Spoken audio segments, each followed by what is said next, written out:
I still remember the sound of my wife's father choking on his own pride. It began the instant the billionaire at the head of the table spoke the words he never expected to hear. The deal is off. His face drained of color. His lips trembled.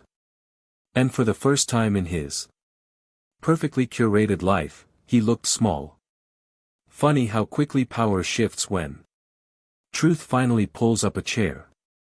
I stood at the entrance of that glass-walled conference room. The taste of Walmart dust still on my hands. My shirt, slightly wrinkled from helping a stranger gather spilled groceries in a checkout lane. I was 20 minutes late, not because I didn't respect the meeting, but because I still respected humanity more than money. I walked in quietly, almost invisible. My wife's father saw me, smirked, and seized the moment. "Ah, there he is," he announced loudly, waving dismissively. "Our coffee guy finally made it." Laughter erupted around the table. I didn't flinch. I just took the empty seat in the corner, hands folded, eyes steady. But then the billionaire at the head of the table lifted his eyes, and everything changed. "When I first met my wife," she said, her family judged people by what they gave, not by what they owned. I believed her.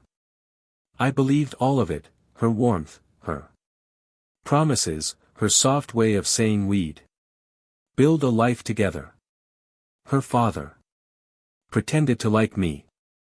He called me grounded, humble, decent. Words rich men use when they don't see a threat. Back then, I didn't realize I was walking into a house built on illusions, where love was currency, loyalty was conditional, and I was nothing more than temporary. The shift started small. A locked phone, whispered messages in the hall, her sudden insistence on girls' nights she never had before, signs, quiet ones. One night, she came home smelling like a cologne I didn't wear. When she showered, her phone buzzed. A single preview banner. Just one. Enough. He doesn't suspect anything. My heart didn't break. It slowed, steadied. I scrolled. Messages, photos, plans, all. With a man her father preferred, a man he wanted her to marry before she chose me.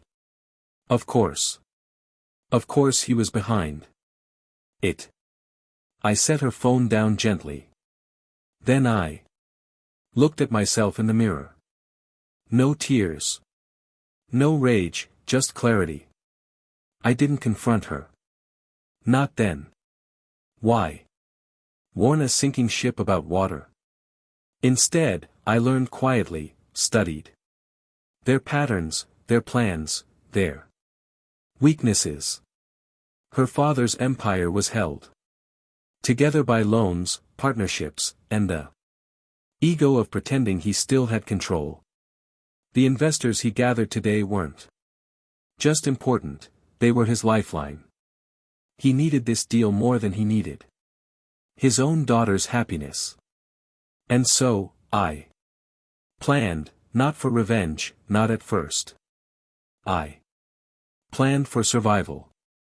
Revenge just naturally grew from the soil they watered.